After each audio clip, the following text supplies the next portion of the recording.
زوردار تالیاں. لفظ تاثیر سے بنتے ہیں تلفظ سے نہیں. لفظ تاثیر سے بنتے ہیں تلفظ سے نہیں. اہل دل آج بھی ہیں اہل زبان سے آگے. اس کے بعد میں دعوت سخن دیتا ہوں 921 کوڈ نمبر حسان 921 کوڈ نمبر کو کہ وہ یہاں پر تشریف لائے اور اپنی تقریر. الحمدللہ وحدہ والصلاة والسلام علی من لا نبی بعد اما بعد. رول اب دل کھول کر اے دیدہ خنا ببار. رول اب دل کھول کر اے دیدہ خنا ببار. وہ نظر آتا ہے تہذیب حجازی کا مزار. تھا یہاں ہنگامہ ان صحرا نشینوں کا کبھی. تھا یہاں ہنگامہ ان صحرا نشینوں کا کبھی. بحر بازی گاہ تھا جن کے سفینوں کا کبھی. صدر محترم، نکتہ سنجان بزم اور محترم مہمانان کرام، السلام علیکم. آج کی اس پر رونق پر بہار مجلس میں میرا موضوع سخن ہے رہ گئی رسم ازا روح بلالی نہ رہی. عصر حاضر میں امت محمدی صلی اللہ علیہ وسلم پر عرصہ حیات تنگ ہو رہا ہے. فرزندان توحید کو ان کی وحدت پرستی کی سزا دی جا رہی ہے. ہماری تہذیب و ثقافت کو مٹانے کے شیطانی منصوبے بنائے جا رہے ہیں. قرآن مجید، شریعت محمدیہ اور ذات اقدس صلی اللہ علیہ وسلم کو نشانہ بنانے کی مذموم حرکتیں کی جا رہی ہیں.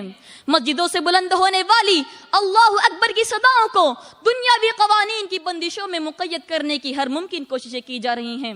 یقیناً ہم اغیار کی سازشوں کا شکار ہو رہے ہیں. مذہب سے دوری اور ایمان کی کمزوری نے بے شمار مصائب اور مشکلات کے دروازے کھول دیے ہیں. حاضرین محفل، بے شک ہمارا ماضی بہت شاندار رہا ہے. ہماری دلیری اور جابازی کا پرچم دنیا کے ایک بڑے حصے پر لہرا رہا تھا، کیونکہ ہم ایک تھے، ہم نیک تھے. صوم و صلات کی پابندی ہمیں دنیا کی ہر شے سے زیادہ عزیز تھی. ہم اللہ کی رسی کو مضبوطی سے تھامے ہوئے تھے. لیکن آج حالات یکسر بدل چکے ہیں. مذہب پر ہماری گرفت کمزور سے کمزور تر ہوتی جا رہی ہے. مذہب سے دوری نے ہمیں مختلف خانوں میں بانٹ دیا ہے. افسوس، ہم کبھی مصلحت کے گرداب میں پھنس گئے، کبھی جاہ پسندی نے ہمیں گمراہ کیا، تو کبھی حرص و طمع کے دلدل میں ہم اس قدر ڈوبے کہ پھر ابھر ہی نہ سکے. علم کی شمع جسے ہمارے اسلاف نے اپنے خون جگر سے روشن کیا تھا، نہ جانے کن ظلمتوں میں کھو گئی. ہمارے عزم و حوصلے کا فولاد پگھل رہا ہے. ہمارے جوش ایمانی کا سورج گہنا گیا. سکون اطمینان کی دولت ہم سے چھن گئی. مدت دراز سے ہم نے کتاب حکمت کو حریری کپڑے میں لپیٹ کر طاق کی زینت بنا دیا. وہ صحیفہ آسمانی جسے سینے سے لگا کر ہمارے اسلاف نے کبھی بحر و بر پر اپنے فتوحات کے پرچم لہرائے تھے، آج ہماری بے تنائی پر افسردہ ہیں. شمع رسالت کے پروانوں، ہمیں حکم دیا گیا کہ نماز قائم کرو، لیکن ہم نماز قائم کرنے سے کترانے لگے. ہمیں ہدایت دی گئی کہ بے شک نماز بے حیائیوں سے روکتی ہے، لیکن ہمیں برائیوں سے رکنے کی تمنا ہی نہ رہی. ہمیں آگاہ کیا گیا کہ اللہ فسادیوں کو پسند نہیں کرتا، لیکن ہم باہم دست و گریباں ہوتے رہے.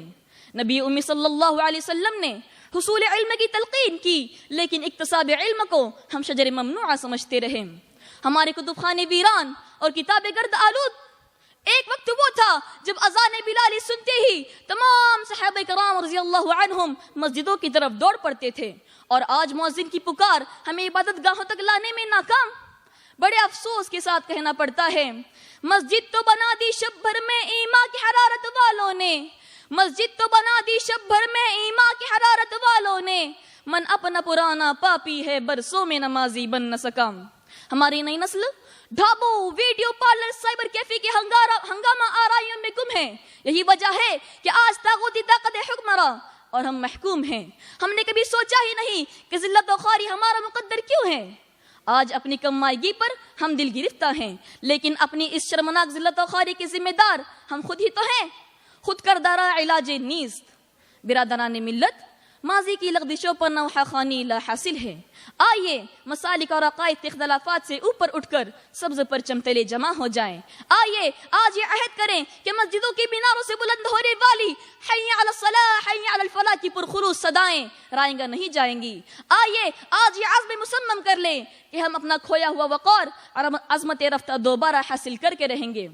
اے گم کردہ راہ، اے رنج و علم کے شاکی مسلمان، اپنے اعمال اور کردار اور افکار کو مذہب کے سانچے میں ڈھال کر تو دیکھ. ایک بار خدائے وحدہ لا شریک کی قسم، صرف ایک بار اپنی جبین نیاز اس کے حضور جھکا کر تو دیکھ، پھر دیکھ نصرت خداوندی تیرے جانب کیسے متوجہ ہوتی ہے۔